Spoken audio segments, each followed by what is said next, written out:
G'day all, welcome to another edition of Scoping and Probing. I'm Glenn Ewart from Sequential Automotive, and today we've got a bit of a history lesson. We've got an old 1991 Ford Fairlane V8 which uses the EC4 engine management system, which was commonly used on Fords from mid to late 80s to early to mid 90s.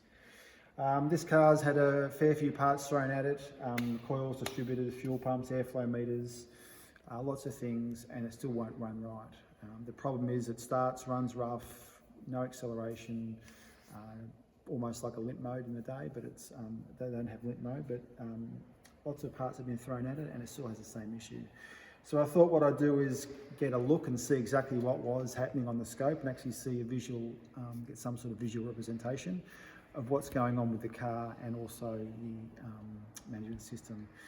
From a visual point of view, what I've got the distributor out of the car.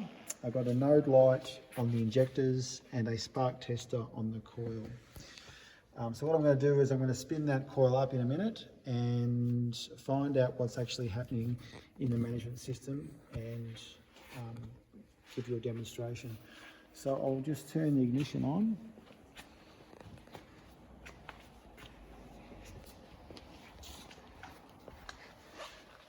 So what I'm going to do here is I'm going to spin the distributor with a drill, which obviously simulates the RPM signal going to the computer, which will then fire the coils and the injectors. If you're going to try this, just make sure we've disconnected the fuel pump, which is just a plug in the boot, because this system also, when you power up the engine management relay, it powers up the fuel pump relay. So you'll continually be spraying fuel into the cylinders, flooding the cylinders and filling the sump full of fuel. So I've disconnected the fuel pump, so there's no fuel pressure, because the injectors are going to constantly fire with the actual spark. So I'll show you visually what happens. I'll turn the light off to make it easier for you to see. But as I'm spinning up the drill onto the shaft of the distributor, you'll see the distributor spin round and also the coil fire with the node light in the injector. Okay, so that's pretty much what it does there. If we look on the scope now, we'll take a photo or a screenshot of that, and I will just talk you through what we've got up here on the scope. So channel 1 is our PIP signal coming out of the distributor going to the computer. The blue one is the spout signal, which is coming from the computer to the ignition module to fire the coil. The gold or yellow trace is actually injector firing, and the green signal is our ignition spark coming from our coil. So as you can see there, everything is working pretty much as it should, as it was out there with the node light and also the spark tester. Okay, so I'll show you firstly on the car with the simulated cranking and running with the help of the drill, which will spin the distributor. I've got a spark tester on the outlet of the coil and also a node light on one of the injectors. So I'll turn the light off so it's easy to see. But when I spin this up with the drill, okay, you can see a nice spark firing and also the injector pulse firing there. If I increase the revs, you'll see that the node light will now flash, change its pitch to multi-point rather than continuous, and you can see there's a nice little spark there as well. However, if I increase those revs as I speed the drill up, you'll see that dropping out. Okay? If I slow it back down again, it might come back. Speed it up again, and then just drops out. So what that tells me is that there's something going on there intermittently. For some reason it's not liking it, and it gets to a certain RPM and it just drops out and cuts out.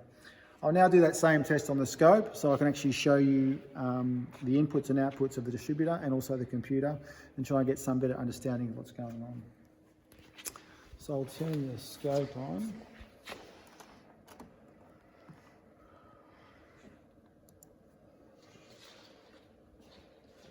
And I'll spin that up here.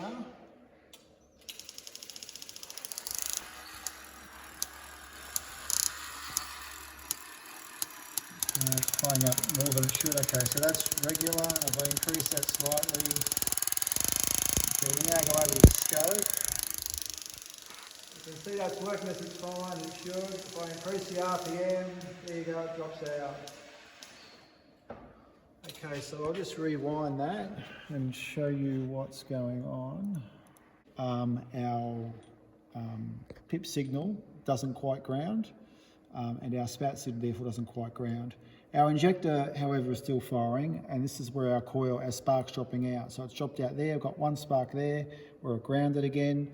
Another spot here where it hasn't grounded. It's grounded there. There's still no spark. There's a spark there. No grounding, no spark. So it seems to be related to our pip signal and our spout signal.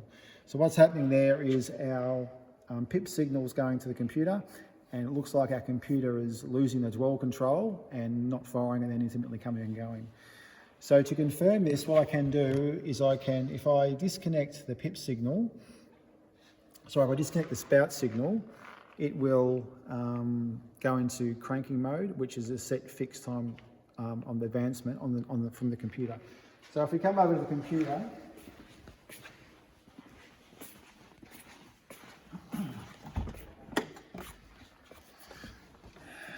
this terminal here is our spout connector. If I disconnect that, that means there is no advanced dwell timing going back to our module to help fire the coils. So I'll spin that back up now without our spout signal, and I'll show you on the scope. Okay, I'll show you on the car first.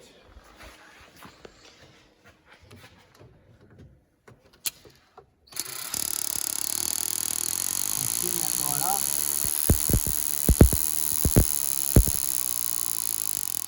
Nice big fat spark. And if we go back to the scope which was running, okay, so what we've got here is we've disconnected our spout signal. This is our pip signal. It's actually a little bit because I was going so fast. I'll see if I can get it slowing down a little bit. It's probably a bit too fast, but again, this is our spout signal which we've disconnected, which actually I think I said that was a pip signal before, but it's not. So this is our spout signal I've disconnected. There's no square wave coming back to control tell the distributor to fire. Instead, it's just got our pip signal which is running off basically a fixed timing, and we don't get a drop out of our spark. Okay, so that tells me that our problem is actually in the engine computer. It's getting its signal from the distributor to the computer. The computer's not advancing that dwell timing, setting it back to fire the coil. It's just dropping out intermittently. Thanks for watching this episode of Scoping and Probing, and we'll see you next time.